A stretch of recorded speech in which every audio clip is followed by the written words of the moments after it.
Hello and welcome. We hope you're all well, and thank you for joining us today for this webinar on Lumina Gold Corp and Luminex Resources. My name is Jacob Willoughby, and I'm a Vice President of Research and Analyst here at Red Cloud Securities. Joining me remotely today are Marshall Koval, CEO of Lumina Gold Corp, and Scott Hicks, Vice President of Corporate Development at Luminex Resources. We'll begin today's webinar with presentations from both companies, followed by a question and answer period. As a reminder, you can type in your questions at any time, and we will try to get through as many as we can during the time allotted. Before we begin, I'll go over some disclosures for this webinar. For Lumina Gold and Luminex Resources, there may be some forward-looking statements made in this webinar, and I would direct listeners to the cautionary notes on page 2 of the company's corporate presentations located on their websites. For Red Cloud Securities, I would highlight that this webinar is for information purposes only and should not be considered a solicitation to purchase or sell securities or a recommendation to buy or sell securities. Also, we note that this webinar does not take into account the particular situation or needs of individual investors. Participants should rely on their own investigations and seek their own professional advice before investment.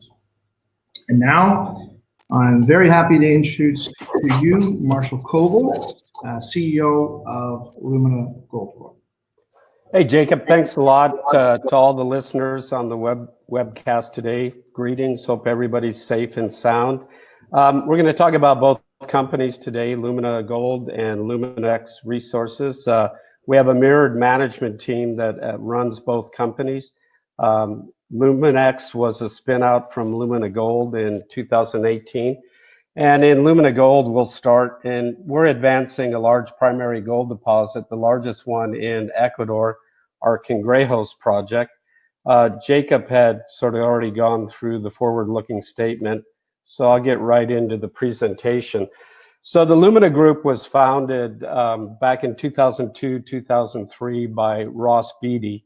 And the first group of companies were primarily in the copper space. Most of you will remember Lumina Copper. Basically, Ross believed that copper was going to go from 85 cents to $2. Ultimately, it went well beyond that. But he went and acquired 10 assets in mining-friendly countries. And basically, you can see all these tombstones here. These were the resulting companies, and it was always a exploration development story rather than a production story. So the group would take these projects, add value, de-risk them, and move them on to the market. So over a period of sort of 10 years plus or minus, raised about 275 million US and returned about 1.6 billion to shareholders. So the Lumina Gold and Luminex story is similar. The business plan is the same, to add value, de-risk, and move these on to a production story with a major mid-tier company that would build them. So if we look at Lumina Gold, the only asset in Lumina Gold today is the CANGREJOS deposit. It's a top 15 global development project. We put out a PEA in 2018, and we had over 8.8 million ounces of gold in it at the time. It had a large production profile, over 370,000 ounces a year of gold, a long mine life, 16-year mine life, low cost, $569 an ounce of gold, AISC, net of copper. And if you look at the economics in today's price environment, it was 1.7 billion NPV at a 5% discount rate at $1,700 gold. But the study was done at $1,300 gold, and it showed a 920 million NPV at 5% discount rate. Well, subsequent to that 2018 PEA, we did quite a bit more drilling, about 40,000 meters, and we generated a new resource. It's the largest primary gold deposit in Ecuador, as I mentioned. We have about 16.7 million ounces of gold and 2.2 billion pounds of copper in the resource. And we're in the process of updating the PEA, which should be done by the end of the second quarter, basically next month. And we're fairly well advanced on that. And, when we look at reasons to buy the company right now, We're trading about 76, 77 cents Canadian right now. We're trading at about $7 US per ounce of gold equivalent, and we trade at 9% of the MPV. So let's go into the project a bit. Scott, I'll let you kind of take over here and run this for a while and talk about the infrastructure benefits in Ecuador and sort of the attributes of the project. Sure, thanks, Marshall. So, I mean, this, as far as big porphyry deposits go, is really one of the best location-wise. We're down in southwest Ecuador, right by a deep sea port. You can see at the top of the map there, Porto Bolivar. So that's where some of the mines in Ecuador are shipping their concentrate out of right now. So you can see the CANGREJOS deposit in red there, just back in the hills away from the population centers.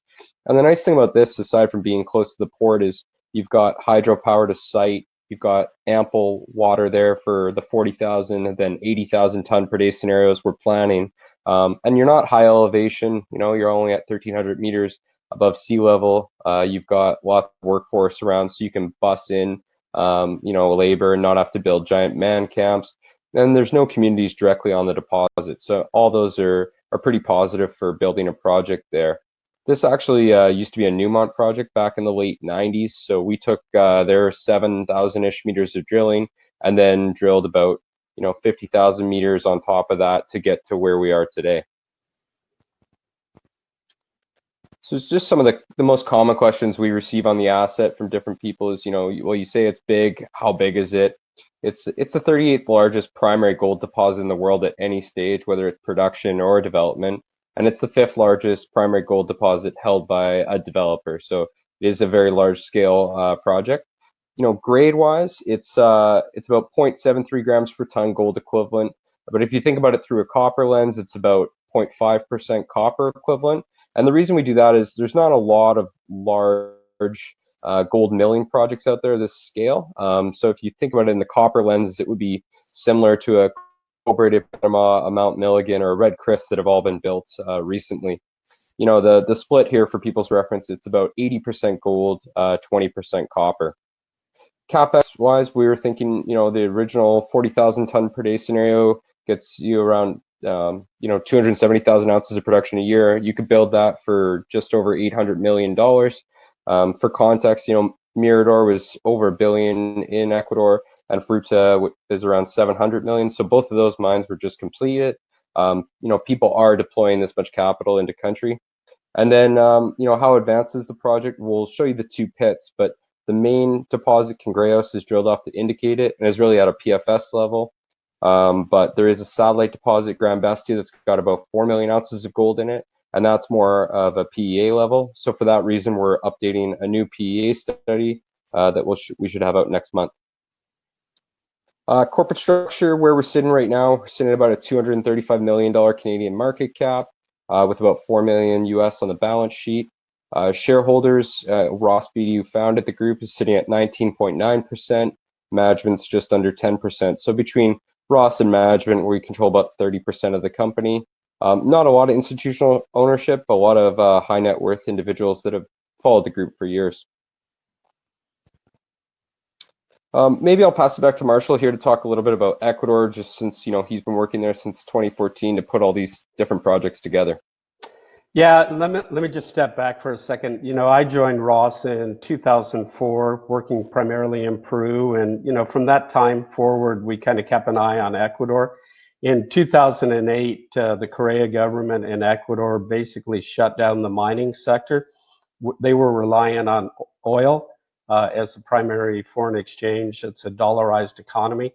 You know, from that period through 2008, sort of into 2012, oil sort of lost its luster. The government needed to look at other ways to get foreign investment in dollars into the country. They realized that mining, which had been shut down and been hit with punitive fiscal regime, needed to come back. And it was the same government, Correa's government, that shut down the mining sector that reopened it. In 2014, they brought Wood Mackenzie in to help them develop sort of a competitive fiscal and regulatory regime. And the long and the short, over a period of years between 2014 and 2018, with the mining companies like ourselves pushing the government along with Wood Mackenzie, they were able to improve the fiscal regime. They had a windfall profit tax in place, sort of a remnant of the oil mentality. It got removed. They had a NSR royalty range that was between 5 to 8% on a project, and it was negotiated after a pre-feasibility study. They've changed that now to 3 to 8%. And that was done by the subsequent government, the Moreno government that's in power today. The VAT tax, 12%, became refundable after you went into production. Well, the long and the short of it all is that it made Ecuador, besides its geologic potential, which is enormous, it made it competitive from a fiscal and regulatory regime. And you started to see major companies come into the country. Companies like BHP and Anglo American in the copper space. We'll talk about them when we talk about Luminex in a bit. We have joint ventures with them.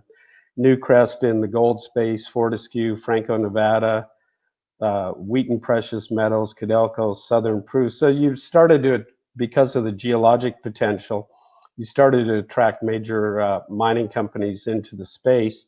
And then, as Scott mentioned earlier, both Mirador, which is owned by Tongling Mining, it's a copper gold deposit, porphyry style deposit, and Fruta del Norte, both of these were commissioned the last quarter of last year, and they're ongoing in production now.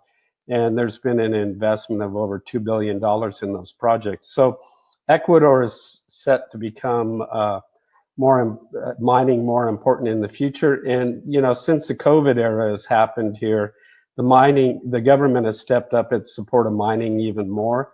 You know, the oil industry is down, tourism is down, they have agriculture. So mining is becoming much more important in the economy of Ecuador going forward.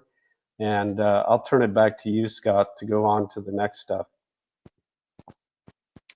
Sure. So this is an evolution of really what's happened at the project since 2017 when we put out a maiden resource. So just quickly, you can see there's initial 4 million ounce resource at CANGREJOS, and then we drilled deeper at the project. So the original pit was, 300 to 400 meters of depth, and then we drilled down to about 700 meters and really hit a couple hundred meters of, almost 2 grams per ton gold and 0.3% copper. So a materially higher grade zone. And then we found out on that, and that allowed us to drive a much deeper pit that doubled the resource to the 8.8 million ounces.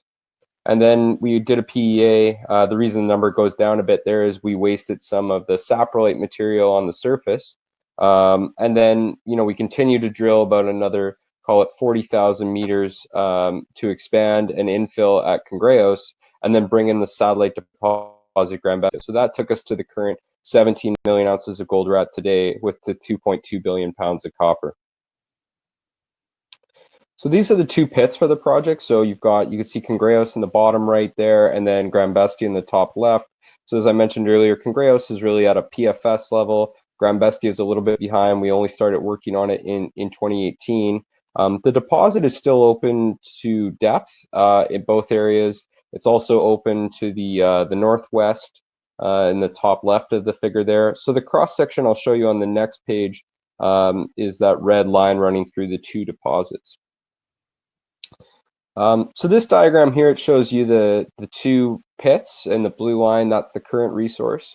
The gray line is the resource that the old PEA was done on. So you can see obviously a lot more material coming into the new PEA that will come out next month. And then in the northwest, the last hole we did was that vertical hole you can see on the far left there, hole number 147. But there's really no reason to think the mineralization doesn't keep going. Those breccias come right to surface on that ridge. So you could continue to step out in that direction if you wanted to make it a larger project. But we felt we had enough to scope what was going to be the project going forward. This is a summary of the old PEA here. So I'll talk a little bit about the old PEA and then also what we might expect when we bring in the satellite deposit. So you can see in the bottom left here the plant size. So you go from about 270,000 ounces of production a year to up over 400,000 ounces of production a year on the gold side.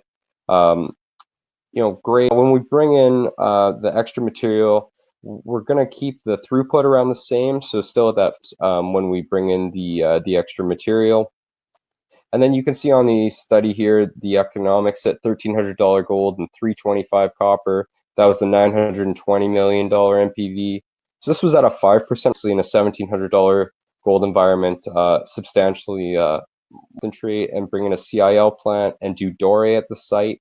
What we're expecting is some higher recoveries on the partially oxidized material that you see in the middle column. I mentioned earlier, when we decrease the resource in the old PEA to waste that, we're going to bring that back. So now with the CIL plant, you'll be able to process that and get from what we assumed at a 0% recovery now up to 70%. So that's about 300,000 ounces in the old PEA that was sitting at surface that you were moving anyway. So that should help the economics.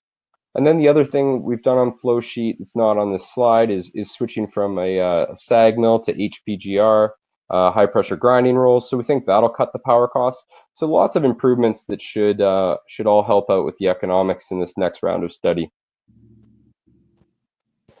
Just to give you a sense of where CANGREJOS sits in the world, this is every primary gold project that can produce over 250,000 ounces a year. We've got the ones held by majors or mid-tiers in blue, ones held by developers in yellow. You can see CANGREJOS is the 5th largest that's held by a developer there. And the other thing I'd say about this is if you start looking to the left of CANGREJOS at some of these larger projects, those are $5-6 billion CapEx builds, and unlikely to be built in this environment. Obviously, the gold market is getting stronger, so it's less strong of a statement than it used to be. But I think companies are still cautious here, and having a project that's in and around that $1 billion mark is a lot more buildable of a project than, say, some of the other larger ones you see on that page, while still offering the scale that the larger companies are looking for here. This is just a bit on our valuation, and obviously the developer space is traded at the widest discount to producers it has in a long time. But even in the developer space here, you can see that the larger deposits, as well as obviously a bit of an Ecuador factor, it does trade at a substantial discount. So we're trading at about $7 an ounce in the ground right now versus, say, the peer average at 45.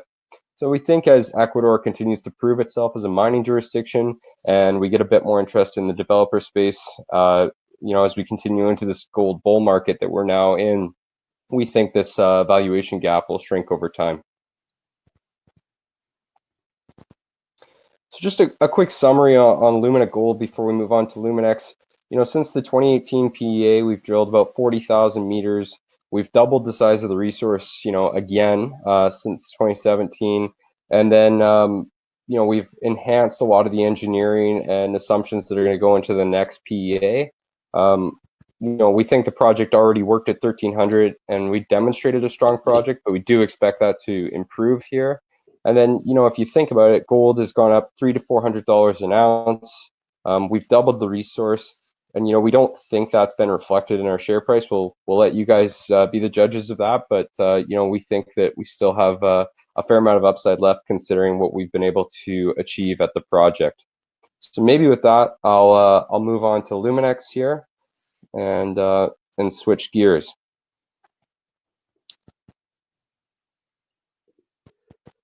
So as Marshall said, this was a spin out in 2018, and really we put the rest of our projects that were in Ecuador into this company.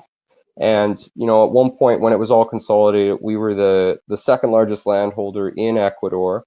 We were quite opportunistic when they opened the concession system in 2016, and really got a lot of prospective gold and copper ground. And that's led us to the 3 assets that we have in the company today, the 3 main assets. So we've got our Condor gold project, which has about 5.2 million ounces of gold at it right now.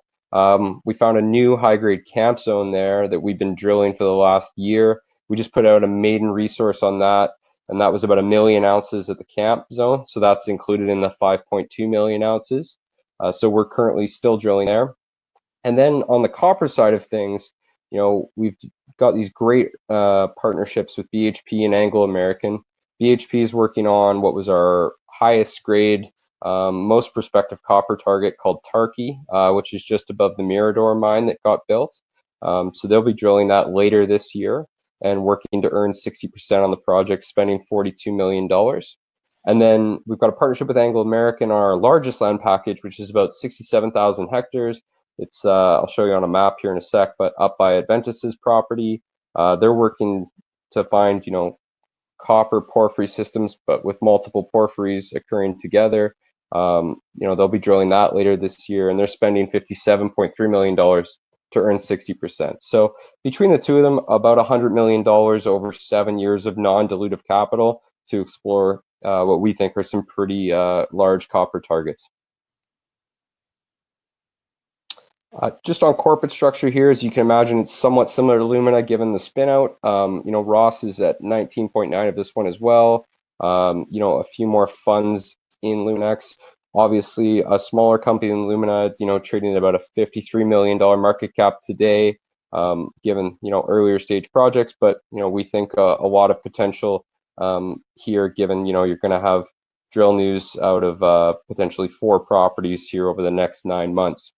Cash on the balance sheet as of March 31st was about 4.7 million US, and a trading range of kind of 41 cents to $1.02. I think we're trading around 77 cents today.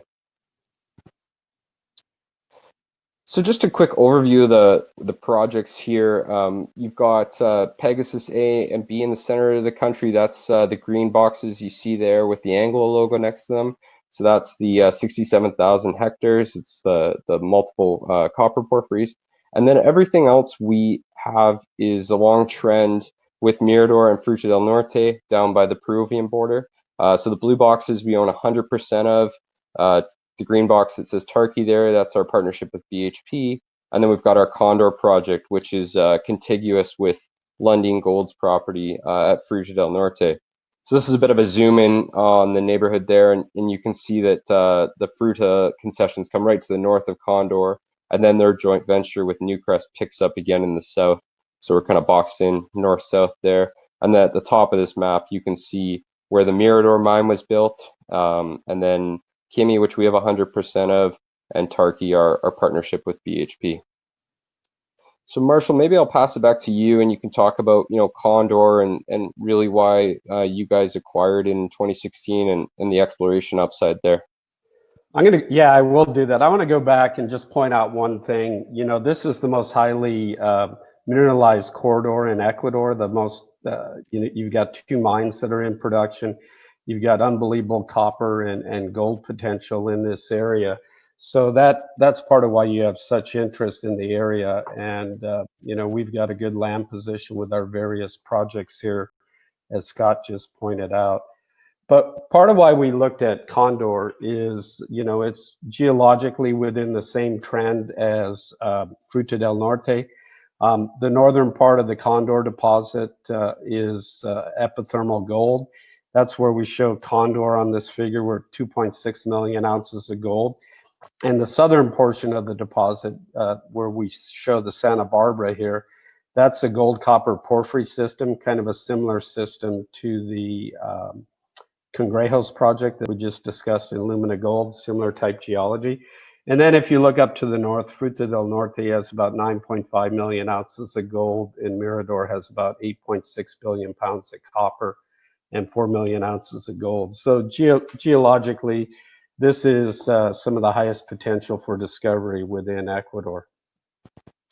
So back to what I was talking about earlier, these 4 red stars around the camp zone, the camp deposit there, Los Cuyes, Enma, and Soledad. Those red stars, we show resources for those respective areas on the left side. I'm not going to go into all the details of the various deposits there, but we're focused right now in this northern epithermal area where these 4 red stars are. And we've got some exploration potential in the new discovery at the camp zone. We've drilled about 500 meters of a 1.1 kilometer trend that exists there, and it's open to depth and along strike. We've drilled it about 600 meters to depth, but there's some other targets. I'll show you a little bit more detail there. The green stars here are other exploration potential areas. Prometedor is basically on trend. That's the green star sort of in the middle with the camp zone. And that's this long 4 kilometers sort of trend that we're doing exploration along right now. Santa Barbara, we've done some work earlier, but right now the focus is to the north. Santa Barbara, Elito, Warintza Alta. These are all porphyry copper plays, so really highly mineralized within our own concessions, and we still haven't fully explored, so there's a lot of upside potential yet. Oops. So this is the camp zone. This is a long section from the northwest to the southeast.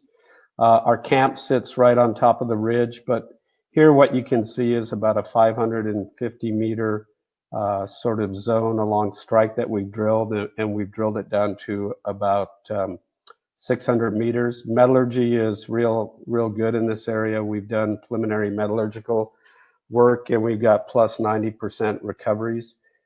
So we're continuing to step out along this towards the Soledad area, Soledad Bajo. And you can kind of see it here. Let me see if I can draw here. This is the camp zone. Oops, it's not working. There we go. We're drilling it sort of along this trend, and the camp zone on the left over to Soledad Bajo, and then Prometedor sort of tails off there. But that's our focus at the moment. Having troubles clearing this.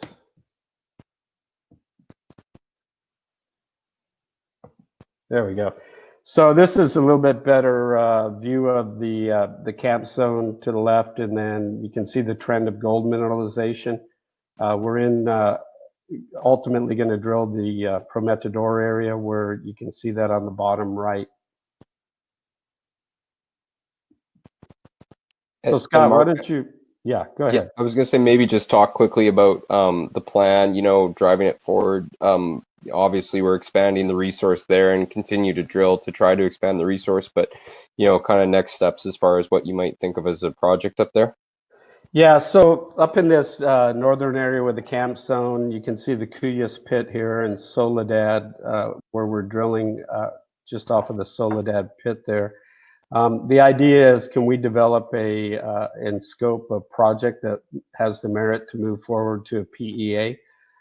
With some of this higher grade mineralization we found at the camp zone, we're in the process of sort of looking to see if we can define a project that makes sense and move forward with a PEA. We're also continuing to drill in the areas that I mentioned earlier, Soledad Baja and Prometedor, along this mineralized trend.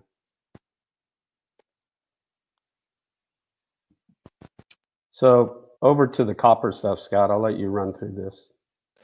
Sure. So just a quick summary, and you know, obviously the nice thing about having major partners is, you know, they're in there and operating and spending a fair amount of dollars, but unfortunately not a lot of news flow. So I'll just talk a little bit about what Anglo's been doing, but you know, so far to date, over, you know, about 2 years up there, they've spent just under $10 million to date.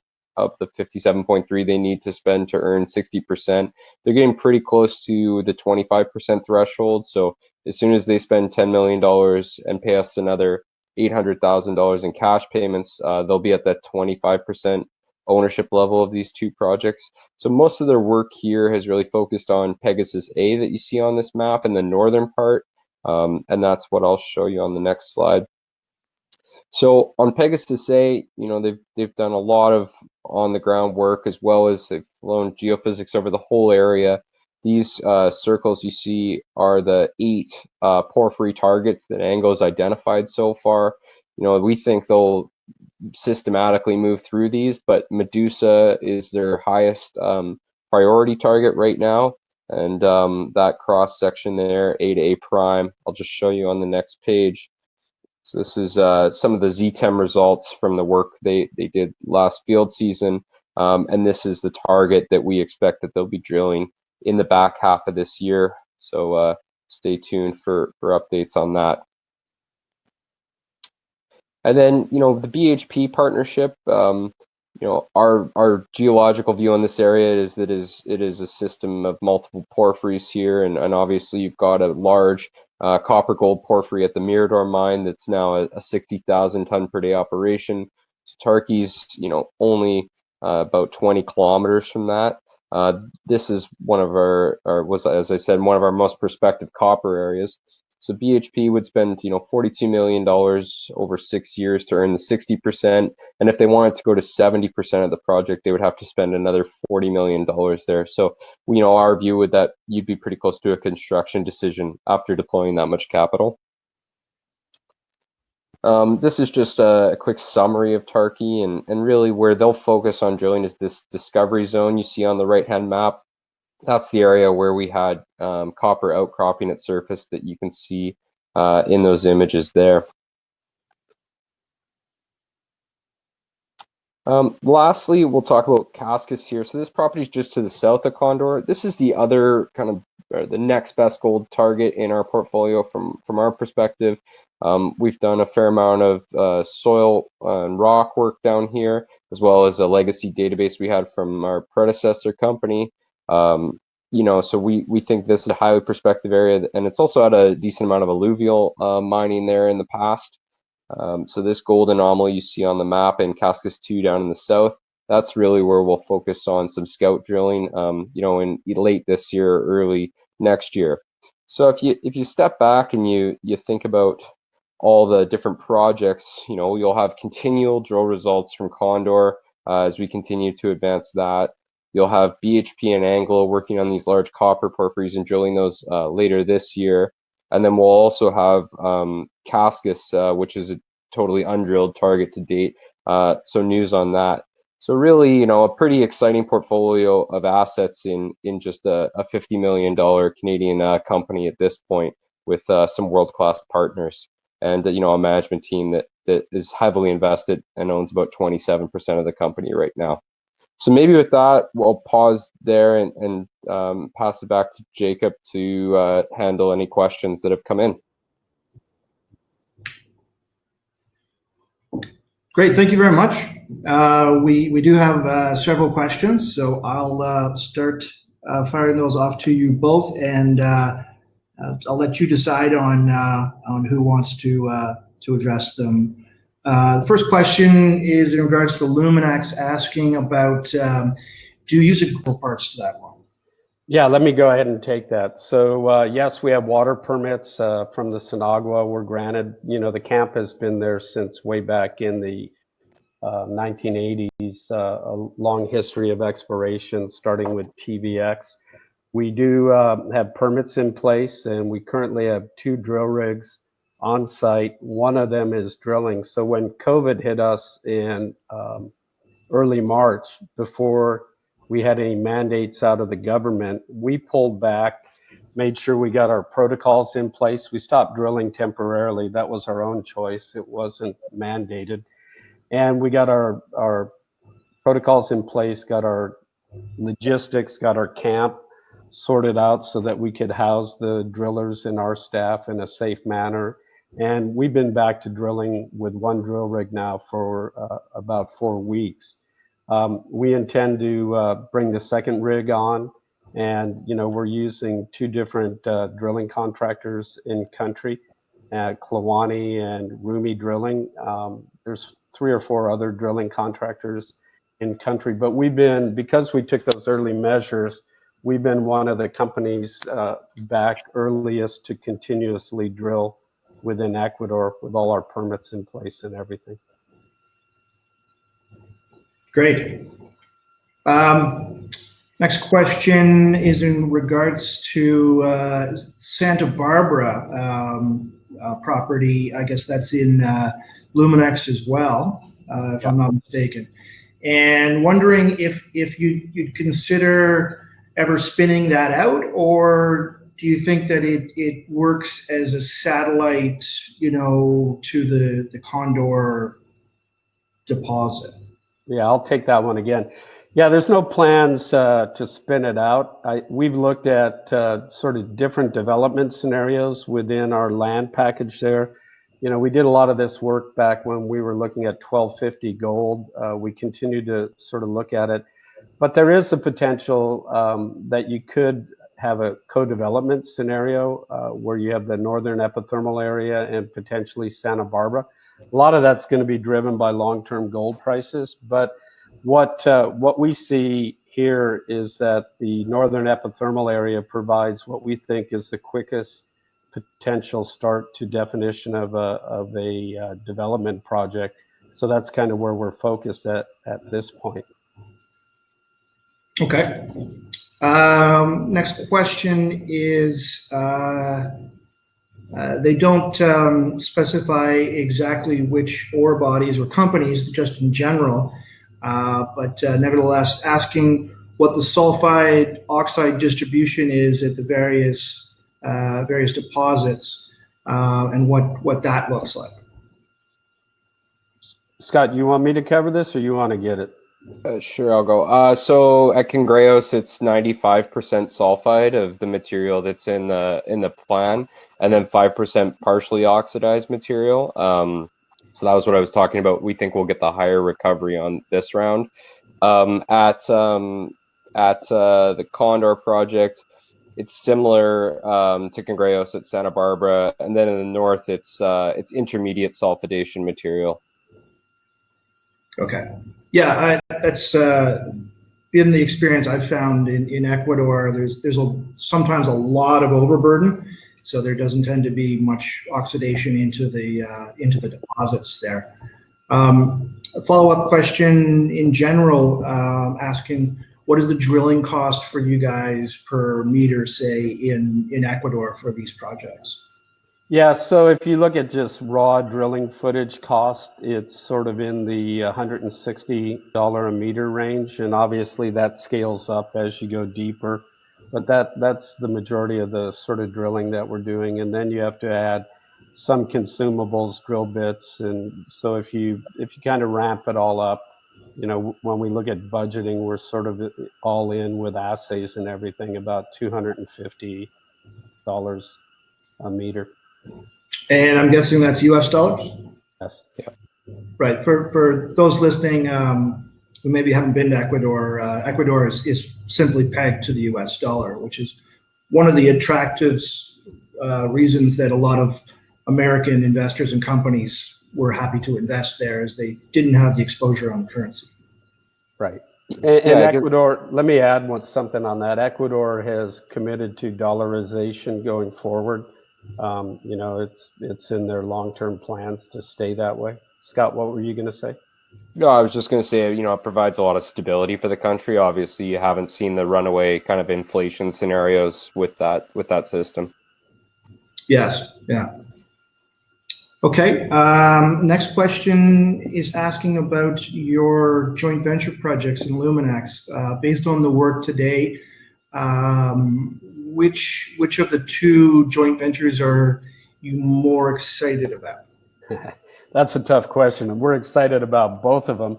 I think if you look at Anglo's further advance as far as spend to date, but they're also looking at a district scale sort of play. Scott showed you that with the 8 different anomalies. So a little bit different target. If you look at Tarqui and BHP, as Scott mentioned, that's our best surface geology discovery that we've made. There's a lot of plus 1% copper in outcrop, and a lot of our rock sampling, channel sampling indicate pretty good anomalous area there. So it's a bit apples and oranges type comparison. We think the potential for discovery on any one of those targets that Anglo is working on is fairly high. We like the Medusa target that they're going to drill first. And then by the same token, Tarqui's got, this high-grade intercepts or high-grade surface sampling. And they've done geophysics there, ZTEM, and there's a really good porphyry signature of the geophysics. And then all the soil and rock work point to real exciting targets. So either one of those could happen. And, you know, the way we've set the company up, any one discovery or project that moves towards development, we can spin, for instance, if there's a discovery with BHP, we could spin that out like we did with the Lumina copper story. If there's discovery at Anglo, we can spin those assets into another company and do some financial engineering and, you know, add value that way. And that's been the whole Lumina copper story, was the same sort of approach. Yeah, asking a question like that is a bit like asking a parent which is their favorite child. Yeah, right. Yeah. I have 2 daughters and they're both my favorite. Maybe a follow-up on that, which I don't think you touched on, is, I mean, both of those mega majors have very high hurdle rates for the size of resource. If they were to do their work and then decide that the deposits were robust, but they don't quite meet their internal requirements for size, do they get to maintain their ownership? How does the funding go on from there? Go ahead, Scott. Yeah, so I mean, so Anglo would, yeah, they'd get to maintain their ownership, those lower thresholds. But you know, BHP's a long way away from that. I think, frankly, they would have a sense for scale maybe prior to hitting an ownership level. But then, yeah, we'd have to continue to fund pro rata, and we would get back the majority stakes, and we would get all the data for everything that's come out of their operatorships. But maybe Marshall, quickly, you know, tell the Taka anecdote, just because I think that speaks to you know it so well. Yeah, so Taka, we had a JV, an earn-in agreement with Rio, and basically they went out and they were looking for a resolution canyon type target, so a deep high grade porphyry, and it was already quite large porphyry system, several billion ton porphyry system. They went out and they drilled, I think it was 2 or 3 real deep holes. It happened to be the best intercepts of any drilling that was done in the main porphyry deposit, but they didn't see the potential for the deep resolution canyon type target that they were after, and they turned the project back to us. Subsequently, we went out and continued drilling, and you know, we made a major discovery with the sulfide enrichment zone, and basically we're able to sell the project on to First Quantum, and you know, First Quantum, that's their next development project after Cobre de Panama. So I wouldn't be too fussed if there's a discovery is made that didn't fit the size profile of one of the majors, that there wouldn't be an opportunity to do more work, advance it, and continue to benefit shareholders. That's a great answer, and it reminds me of scenarios where majors have been involved in joint ventures, made a decision early on that it didn't meet their criteria, and then later tried to come back and buy back the same deposit when it was developed more and a lot more had been discovered, and weren't successful in getting it back. So just because a company leaves something at one point certainly doesn't negate that they don't return at some later point. Yeah, and actually, you know, if you go back to the Taka story, you know, BHP had stopped advancing a drill fence in a secondary enrichment zone that we discovered 150 meters short of a major discovery we made on it. So, you know, anything can happen in the exploration world, and you know, so you know, I think these targets between Anglo and BHP are really good, solid copper targets. And you know, I started in the copper business about 40 plus years ago, so I know that pretty well. So, but I think so far so good. We'll just continue to monitor it. Okay, great. Another question here. Actually, this is more on commodities and in reference to Lumina. Now you're about 80% gold to copper, but because of that small amount of copper, would you be at all interested in streaming that copper, you know, to perhaps make investors see you more as a pure gold play, if that was something that was attractive, or do you like the mix that you have? So I mean, I think any potential, certainly we wouldn't stream it at the stage, and with what we're thinking about with the company, but I think for any potential buyer, it's a nice perk. I think of it more in the context of maybe securing, say, like a 20-25% minority interest partner on the copper side that doesn't want to own and operate a mine, but wants the offtake. So I think, there's a potential for a builder and operator to reduce their initial capex spend with an offtake partner like that. But yeah, I mean, you could certainly look at streaming it as well. I mean, there's not a lot of silver, but there you could stream that. You could stream the copper. So there's definitely a lot of opportunities to engineer that a bit.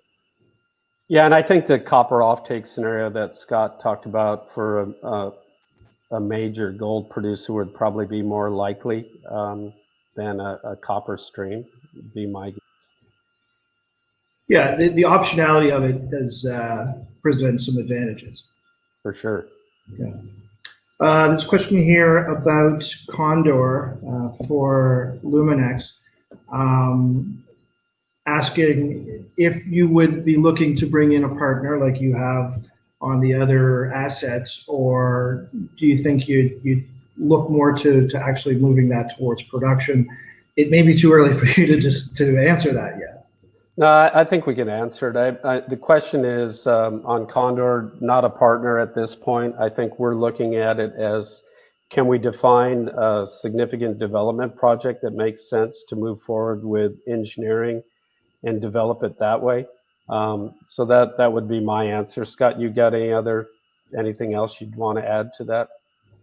No, I mean, it's obviously going to be a different scale project than a CANGREJOS, but, I think it makes sense to pursue what Marshall said, and then, look at moving it on later down the road, more wholesale than a partner approach.